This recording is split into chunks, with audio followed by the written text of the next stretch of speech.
Sama, Anda butuh fisik. Karena dari fisik itu pijaan Anda pertama untuk bisa masuk ke dalam diri yang lebih dalam. Nah, nek jiwa ini tidak bercokol di tubuh fisik, jiwa tidak punya tempat untuk menyembah, untuk manembah. Karena ketika sudah terlepas dari tubuh, lah piye, wis gak iso terkoneksi. Karena tubuh ini adalah sarana prasarana agar si jiwa bisa berdialog dan terhubung dengan sang diri sejati.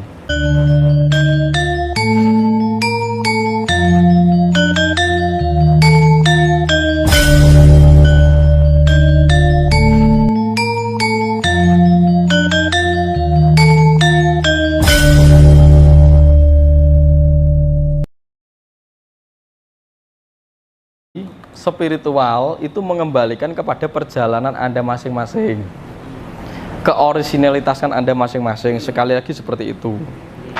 Ya yang terjadi kesalahan sekarang itu juga terjadi sesuatu yang perlu saya luruskan.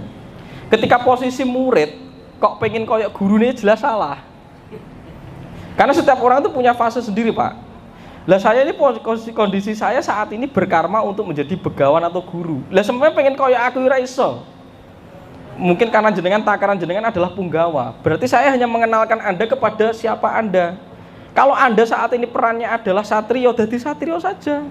Ojo jadi begawan, urung waktunya. Nah seringkali seorang murid itu ingin persis koyo mursite, tetap tidak bisa. Karena saya dan Anda sedang menjalani sesuatu yang berbeda. Yang saya kasih tahu ini cuma jalan menuju ke orisinalitasan Anda. Siapa? Diri sejati Anda. Jadi ketika sesuatu yang sudah ada di dalam diri Anda, yang membentuk Anda saat ini, itu biar dipimpin oleh yang ada di dalam diri Anda itu. Bukan berarti Anda harus jadi seperti saya, pintar ngomongin, enggak. Karena setiap Anda akan bekerja sesuai perangkat dan manfaat Anda masing-masing. Jadi ono punggawa, satrio pinandito, ratu, berarti kan mimpin, terus resi, terus begawan gitu misalnya. Berarti Anda harus kenali aku ini posisiku neng di nek dadi karyawan ya karyawan sing tenan. Nek dadi bos atau pemimpin ya pemimpin sing tenan. Bukan pemimpin yang iri karo sing liyane, bukan karyawan yang iri karo bosnya, bukan. Jadilah diri Anda, kan gitu saya sorry. Nah, Anda tidak perlu mentakjubi apa yang saya katakan atau orang-orang yang seperti saya. Bisa jadi Anda bisa ketipu nanti. Karena Anda terlalu memaksa untuk jadi saya. Anda iso, Pak. Jangan memaksakan apapun, jadilah diri Anda sendiri, jujur apa adanya. Ya kebetulan saya ini hanya fasilitas yang menyampaikan sesuatu kepada Anda. Nah, nanti si jenengan itu juga harus bersinergi bekerja sama untuk menjaga fasilitas itu, dan saya juga akhirnya bisa berikan sesuatu untuk Anda, sebagaimana HP. Jadi Anda nganggo HP ini perlu diistirahatkan, ojo mbok kon nggo download ya rusak, Pak. Jadi ya tetap sesekali dicas, diservis sebagaimana mobil. Itu fasilitas.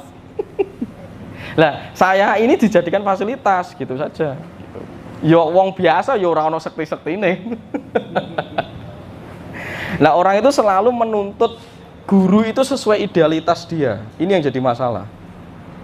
Akhirnya ketika si guru ini gak sesuai dengan idealitas kepentingan egonya, dielek-elek.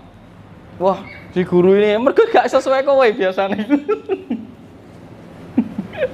Jadi apapun yang harus kita pandang selalu diberi jarak untuk netral, kasih jeda. Karena sesuatu itu sudah bekerja apa adanya. Diri Anda itu harus ingsun anyekseni orang-orang pangeran itu, Anda harus benar-benar bersaksi secara total. Alami terus dan selalu beri jeda. Bahwa sesuatu yang Anda lihat itu berpotensi akan menipu Anda, karena apa yang membuat Anda menganggap itu ditipu? Karena sejatinya jagat itu bertumbuh dan berkembang, berubah. Ketika terjadi perubahan Anda kaget. Padahal memang nyatanya jagat itu seperti itu. Dan Anda bersikukuh untuk mengukuhi apa yang Anda yakini dan Anda lihat itu. Mesti hancur sampean, mesti kecewa ketula-tula. Karena Anda tidak ngeli. Wong dikon ngeli ning ora keli kok. Akhirnya malah mandek ke bendung gitu. Ya ketika bendung itu akhirnya Anda sungsang itu goncang. Kira-kira gitu nggih, Pak?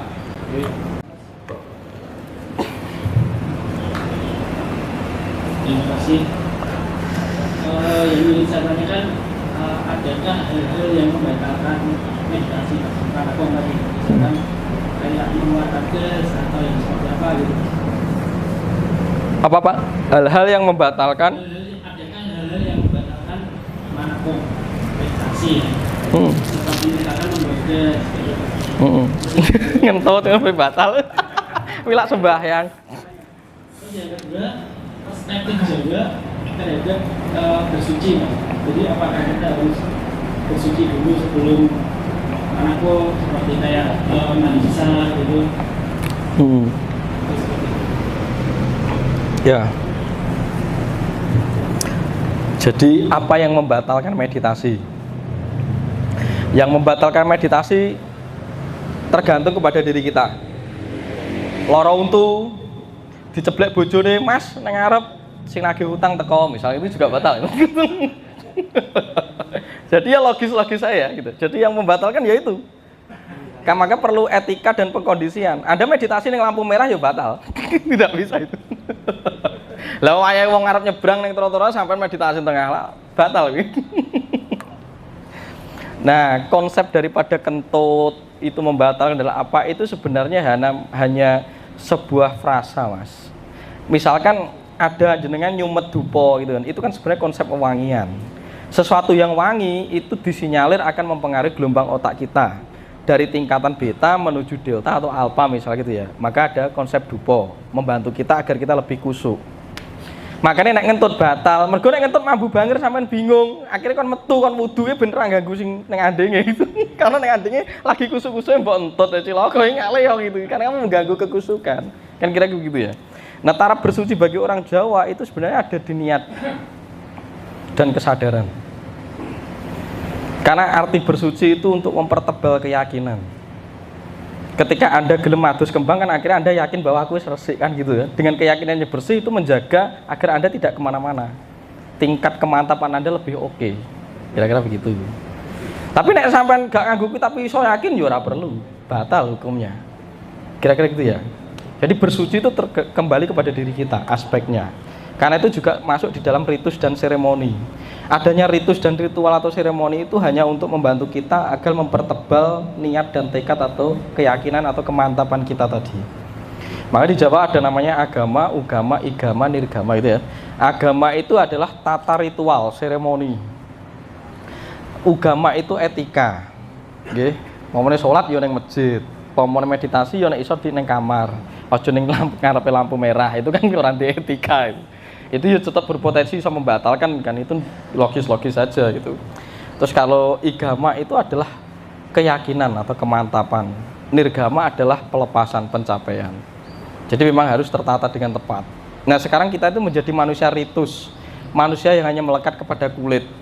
Lah apakah kulit itu dibutuhkan? Dibutuhkan, sebagaimana Anda butuh sandangan dalam hidup ini. Masa Anda mau telanjang kan gitu? Anda butuh itu, tapi bukan berarti Anda melekat di situ. Harus berhijrah. Sama, Anda butuh fisik. Karena dari fisik itu pijaan Anda pertama untuk bisa masuk ke dalam diri yang lebih dalam. Lah nek jiwa ini tidak bercokol di tubuh fisik, jiwa tidak punya tempat untuk menyembah, untuk manembah. Karena ketika sudah terlepas dari tubuh, lah piye? Wis gak iso terkoneksi. Karena tubuh ini adalah sarana prasarana agar si jiwa bisa berdialog dan terhubung dengan sang diri sejati. Sebagaimana tempat-tempat ibadah itu kan hanya sarana prasarana. Tapi ketika Anda sudah masuk kepada medan sholat, Anda melebur, sudah tidak ada tempat ibadah itu. Karena yang ada adalah Anda dan dirinya, kan gitu nek bahasa filosofisnya itu. Nah sekarang kita hanya menjadi manusia yang terjebak di dalam unsur syariat atau kekulitan. Apakah kekulitan itu tidak dibutuhkan? Itu fase pertama. Itu sarana prasarana. Kira-kira gitu ya kan gitu ya. Mas, itu terkait gebros pada saat tahan napas, apa itu tidak membatalkan? Seperti yang tadi ya, itu bukan membatalkan. Nek iso kan jangan. Orang Jawa itu tidak pernah melarang. Nek iso kan jangan. Bukan berarti saya tidak memperbolehkan. Lah nek jenenge wis terlanjur arep piye meneh kan gitu. Tapi saya kasih tahu nek iso kan jangan. Wong itu napasnya orang mau mati kok sampean pakai, kenapa? Berarti daripada sampean memaksa dan ngoyo, mending ditaker. Aku kuatku segini ya segini aja. Kan kadang wong iki kemelinti aku iso suwi kok, urung tentu. Urung tentu. Dan kita tidak bisa membandingkan ukuran kita dengan yang lainnya. Wah, si dia kok iso lebih lama ya, aku enggak. Akhirnya sampai mencoba-coba. Ya ini akan melahirkan penderitaan. Karena hidupnya sibuk membandingkan dengan yang lain. Kira-kira gitu. Ada yang bertanya lagi? Monggo. Pak, tanya Pak, mungkin teko.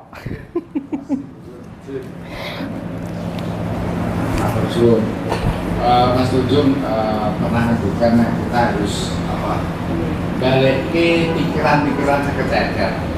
Sementara di sisi lain kita harus melepaskan, yaitu Pak Mikun pun. Iya. Oke, terima kasih. Di sisi lain melepaskan, di sisi lain mengumpulkan. Betul. Arti kata mengumpulkan itu mengumpulkan sesuatu yang sudah keluar. Ya, itu sebenarnya untuk keseimbangan sirkulasi. Podo nek jenengan maem lho ya. Ada maem juga ada tinja. Nah, kita ini saklek. Kadang ngumpulin tok gak gelem melepaskan. Akhirnya sirkulasi ini nggak jalan, Pak, ritmenya. Padahal di dalam diri kita juga masih mengandung memori-memori yang harus dilepaskan untuk diganti yang baru, kan gitu toh. Nah, ketika ya ini terus mbok tumpuk terus sementara di dalam yang sudah tidak digunakan saja masih Anda simpan, betapa hancurnya tubuh kita, memori kita ini kapasitasnya. Anda itu punya kapasitas sendiri-sendiri untuk menampung percikan karma Anda itu. Dan ini mbok iseni terus tanpa Anda keluarkan, pecah memori itu, Pak.